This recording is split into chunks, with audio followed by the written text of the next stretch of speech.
मैत्रिणींनो, आपण दर महिन्याला किराणा आणतो, पण कधी लक्ष दिलंय का काही वस्तू पटकन खराब होतात, किडे लागतात किंवा वाया जातात. आज मी तुम्हाला सांगणार आहे की मी किराणा घेताना कशाप्रकारे किराणा घेते आणि घरी आणल्यावर त्यांना कशाप्रकारे स्टोअर करते किंवा काही खास गोष्टी मी लक्षात घेऊन किराणा भरते. आज ते सगळं काही तुमच्यासोबत मी शेअर करणार आहे. व्हिडिओ शेवटपर्यंत नक्की बघा, अजिबात स्किप करू नका. आणि ज्या काही मी टिप्स तुम्हाला देणार आहेत ना, त्या नक्की फॉलो करा. तुमचा देखील किराणा अगदी जास्त दिवस दिवस फ्रेश राहील.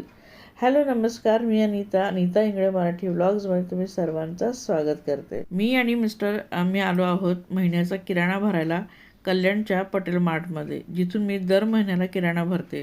कारण इथं खूप चांगली क्वालिटी देखील मिळते आणि आपल्याला हवं ते गोष्टी अगदी रिजनेबल रेटमध्ये देखील मिळत असते. 2 पार्टमध्ये मी काही टिप्स तुमच्यासोबत शेअर करणार आहे. पहिल्या पार्टमध्ये किराणा घेताना काय लक्षात घ्यावे आणि दुसऱ्या पार्टमध्ये किराणा भरताना काय लक्षात घ्यावे. तर चला, पहिला पार्ट किराणा घेताना आपण काय लक्षात घ्यावे ते आधी सांगते. तर नंबर 1, क्वालिटी नक्कीच चेक करा. धान्य, डाळी, तांदूळ घेताना नीट बघा. किडे, धूळ किंवा ओलसरपणा नाही ना, या गोष्टीकडे नक्कीच लक्ष द्या. अगदी कोरड्या पद्धतीचे डाळ, तांदूळ असायला हवे. कारण घरी आणल्यावर त्यामध्ये जर ओलसरपणा राहील किंवा धूळ राहील किंवा आधीच त्यामध्ये किडे असतील तर घरी हे धान्य महिनाभर देखील टिकणार नाही. म्हणून आपण क्वालिटी नक्कीच चेक करायला पाहिजे. नंबर 2, पॅकेजिंग डेट नक्की पहा. पॅक्ड वस्तूंवरची तारीख नक्की चेक करा. जुनी वस्तू अजिबात घेऊ नका. एखाद्यावर एक्सपायरी डेट असेल, 1 महिन्यानंतरची डेट जरी असेल ना, तरी पण ती वस्तू घेऊ नका. कारण घरी आणल्यावर ती वस्तू आपण या महिन्याभरात यूज करू की नाही याची शक्यता नसते. आपण आपला मूड असेल किंवा मग आपल्याला जेव्हा गरज असेल तेव्हा ती वस्तू आपण यूज करतो. पण मग ती जर एका महिन्याभरानंतर ती खराब होणार असेल तर घरामध्ये पडून राहील आणि एक्सपायर होऊन जाईल. पडल्या वस्तू देखील वाया जाईल आणि पैसे देखील वेस्ट होतील. म्हणून वस्तू वेस्ट होऊ नये, पैसे आपले वेस्ट होऊ नये म्हणून आधी पॅक्ड जे वस्तू आपण घेणार आहात त्याची तारीख एक्सपायरी डेट नक्कीच चेक करा. 6 महिन्यानंतरची डेट असेल किंवा वर्षभरानंतरची डेट असेल तसे तुम्ही पॅक्ड वस्तू घरी घेऊन या. नंबर 3, गरजेपुरताच घ्या. मैत्रिणींनो, तुम्ही जर माझ्यासारखं फ्लॅटमध्ये राहत असाल तर किराणा अगदीच गरजेपुरता घ्या. कारण जास्त घेतला तर स्टोरेजचा प्रॉब्लेम तर होईलच, वेस्टेज देखील वाढेल. त्यामुळे आपल्याला लागेल तेवढाच अगदी महिन्याभराचा किराणा आणायचा किंवा वाटलंच तर महिन्यातून 2 वेळा किराणा आणला तरी चालेल, पण गरजेपुरताच घ्या. जर तुमचं घर मोठं असेल आणि तिथं वेगळी स्टोरेज रूम देखील असेल तर मग काही हरकत नाही. तुम्ही जर अगदी वर्षभराचा डाळ, तांदूळ वगैरे तुम्ही स्टोअर करून ठेवलं तर काही हरकत नाही. पण फ्लॅटमध्ये राहत असाल तर अगदीच ह्या गोष्टी करू नका. Number 4, loose versus pack. जिथे शक्य आहे तिथे फ्रेश लूज घ्या. म्हणजे जर लूज वस्तू तुम्ही घेत असाल तर ती अगदी फ्रेश असायला पाहिजे, तरच तुम्ही ती घ्या. पण थोडंसं हायजीनकडे लक्ष द्या. पॅक वस्तू घ्या, पण जसं मगाशी मी म्हटलं तसं डेट नक्कीच चेक करून घ्या.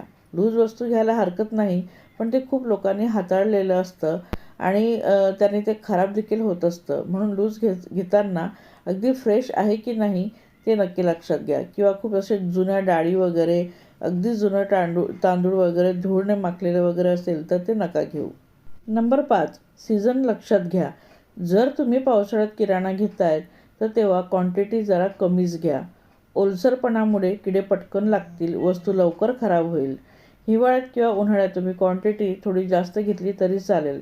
कारण वस्तूंना तुम्ही उन्हामध्ये ठेवून आणि मग डब्यात भरली तर ती वस्तू खराब होणार नाही. पण पावसाळ्यात घेत असाल तर प्लीज क्वांटिटी कमीच घ्या. आता पार्ट 2, घरी आणल्यावर काय करावे. नंबर 6, डायरेक्ट डब्यात भरू नका. पहिले जो सुटा किराणा असेल ना, लूज वस्तू, त्यात थोडा वेळ उघड्यावर ठेवा. मॉइश्चर असेल तर तो निघून जाईल.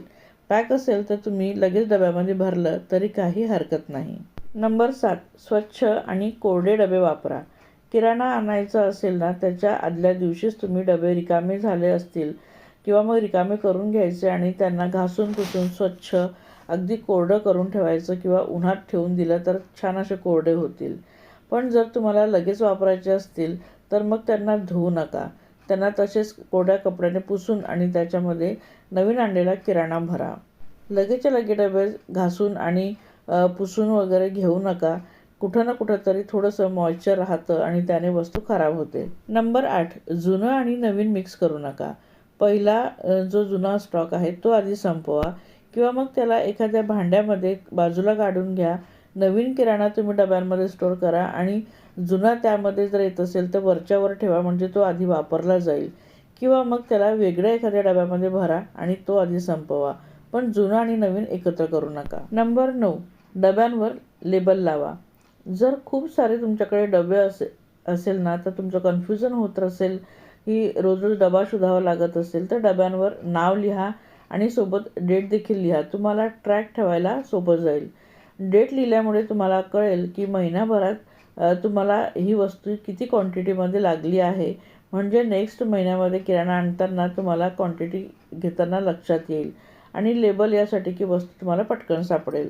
नंबर 10, शेवटची टीप, योग्य स्टोरेज. तांदूळ, डाळी हा एअरटाईट कंटेनरमध्येच ठेवा. तुम्ही जास्त क्वांटिटीमध्ये किंवा कमी क्वांटिटीमध्ये जरी ठेवत असाल, डाळ, तांदूळ किंवा शेंगदाणे यांचे डबे एअरटाईट असायला हवे. त्यांचे झाकण अगदी व्यवस्थित तुम्ही चेक करून घ्या आणि त्यांना एअरटाईट कंटेनरमध्येच ठेवा. मसाले जे आहेत ते तुम्ही थंड आणि कोरड्या जागेत ठेवायला पाहिजे. फ्रीजमध्ये देखील तुम्ही मसाले ठेवू शकतात. एखादा स्पेशल त्याच्यासाठी ऑर्गनायझर यूज करू शकतात. त्यामध्ये मसाले ठेवू शकतात किंवा मग बाहेरच एखाद्या डब्यामध्ये तुम्ही हे मसाले स्टोअर करू शकतात, जे अगदी कोरड्या जागेमध्ये ठेवायला हवा. या 10 टिप्ससोबत तुम्हाला काही बोनस टिप्स देखील देत आहे. धान्यांमध्ये तमालपत्र किंवा लसूण किंवा मग कडुलिंबाची पानं टाकली तर कीड लागणार नाही. आणि डबे आठवड्यातून एकदा नक्कीच चेक करा. जास्तीत जास्त ट्रान्सपरंट डबे वापरले तर आत काय आहे हे लगेच दिसतं. तर मैत्रिणींनो, या सोप्या टिप्स फॉलो केल्या तर तुमचा किराणा देखील जास्त दिवस टिकेल आणि वेस्ट पण कमी होईल, पैसे देखील वाचतील. तर मी ज्या पद्धतीने किराणा आणते किंवा स्टोअर करते ते आज तुमच्यासोबत शेअर केलं आहे. जर एखादा पॉईंट सुटला असेल किंवा तुमच्या लक्षात एखादी पॉईंट असेल, तुम्ही एखाद्या वेगळ्या पद्धतीने जर तुम्ही किराणा वगैरे भरत असाल किंवा आणत असाल, तर मला कमेंटमध्ये तो पॉईंट नक्की सांगा. मी पुढच्या व्हिडिओमध्ये शेअर करण्याचा नक्कीच प्रयत्न करेल. आणि आजचा व्हिडिओ तुम्हाला कसा वाटला, आजच्या ह्या 10 टिप्स तुम्हाला जर आवडल्या असतील तर प्लीज चॅनलला सबस्क्राईब करा आणि व्हिडिओला लाईक करा, कमेंट करा आणि हाईपसुद्धा करा.